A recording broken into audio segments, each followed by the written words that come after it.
کیا کیا جائے کہ پاکستان اور بھارت کے تعلقات کی نوعیت کچھ ایسی ہے کہ اگر ایک ملک کوئی ایسا اقدام اٹھاتا ہے جو اس سے پہلے نہیں اٹھایا گیا تو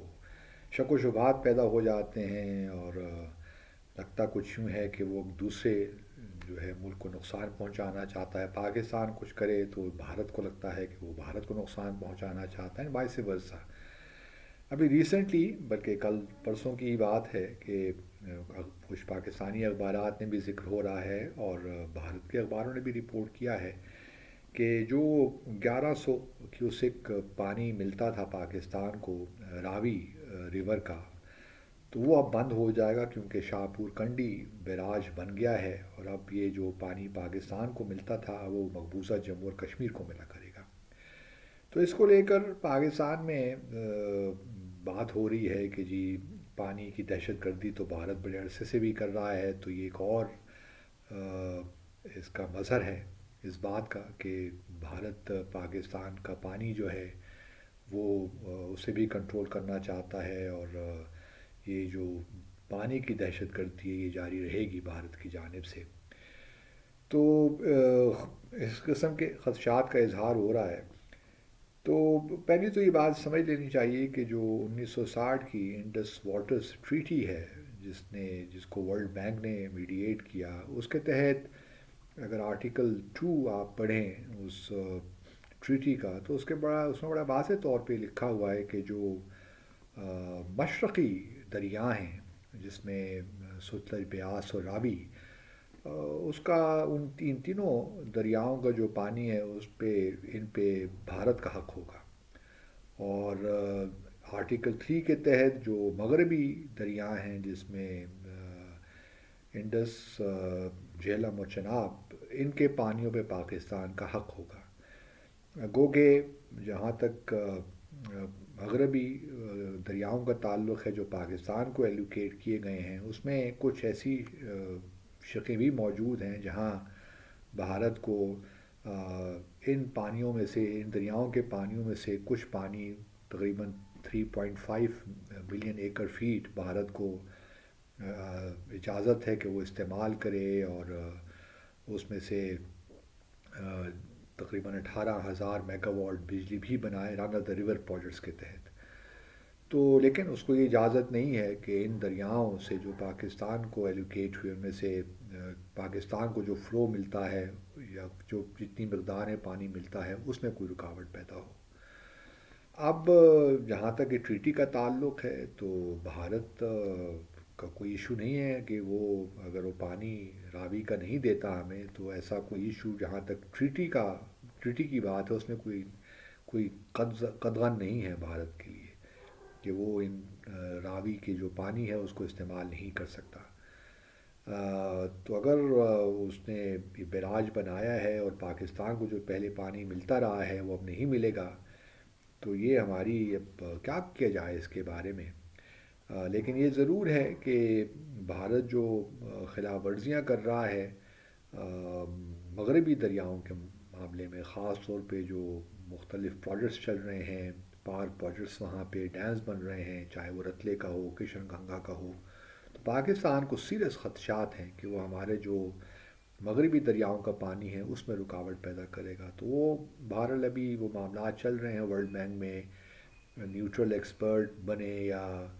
آربیٹریشن کورٹ یہ فیصلے کرے، تو اس میں بھی آرٹیکل جو 9 ہے انڈس واٹر ٹریٹی کا، اس کے تحت یہ دونوں میکنزمز موجود ہیں ڈسپیوٹ سیٹلمنٹ کے لیے۔ لیکن بھارت اس میں بھی رکھنے پیدا کر رہا ہے، مشکلات پیدا کر رہا ہے۔ تو بھارت تو یہ ضرور کر رہا ہے کہ اس معاہدے کی خلاف ورزیاں تو کرتا رہتا ہے، لیکن فی الحال یہ معاہدہ بائی اینڈ لارج افیکٹو ہے، چل رہا ہے، اور اس میں کوئی ایسی بڑی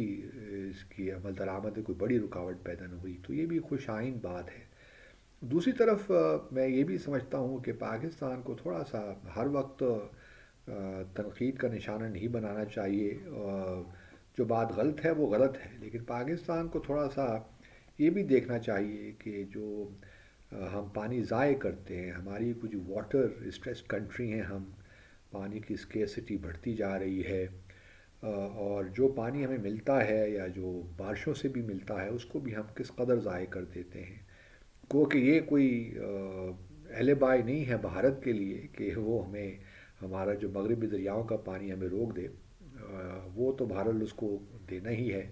لیکن ہمیں اپنی جو ہے کوئی واٹر اسٹریٹجی تو بنانی چاہیے۔ اب یہ نئی حکومت آ رہی ہے، جیسی ویسی بھی ہے، ہم یہ توقع رکھتے ہیں کہ پانی ایک جو بڑا بنیادی، اس کے بغیر تو آپ زندگی کا تصور بھی نہیں کر سکتے، اور پانی کی کمی تو ہر بڑے شہر میں اب محسوس کی جاتی ہے، اور خاص طور پہ جب ہم بچے تھے تو ہم تو نلکے سے جو پانی آتا تھا وہی پی لیا کرتے تھے، اور بڑا زبردست پانی ہوا کرتا تھا۔ اب تو آپ یہ تصور نہیں کر سکتے، خاص طور پہ شہری علاقوں میں، کہ جو ٹیپ سے پانی آتا ہے آپ کو، آپ اس کو پی لیں، یا تو آپ کو فلٹر لگانے پڑتے ہیں، یا پھر آپ ایک منرل واٹر کا سلسلہ شروع ہو گیا ہے۔ وہ کس حد تک منرل ہے اور کس حد تک پیور ہے، یہ تو ایک الگ بحث ہے، کیونکہ اس کے بارے میں بھی ہم سنتے رہتے ہیں کہ یہ بھی ویسے ہی ایک فراڈ ہی سا ہے۔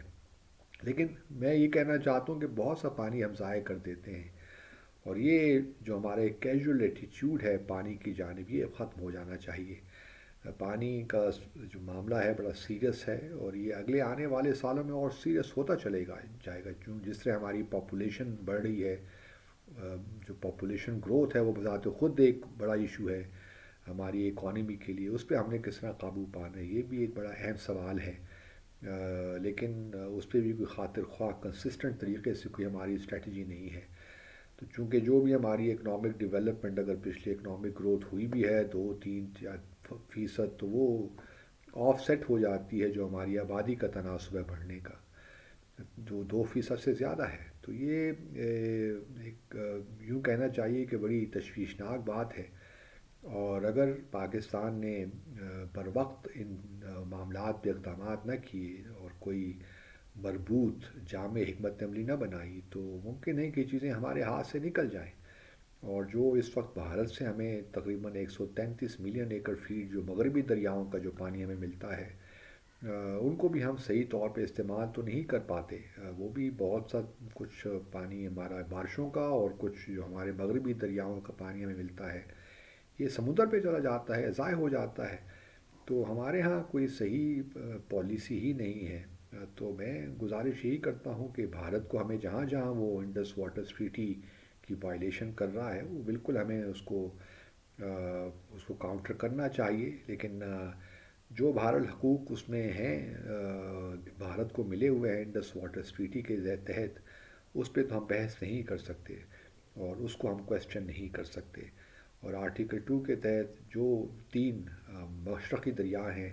ان کے پانیوں پہ بھارت ہی کا حق ہے۔ Thank you very much.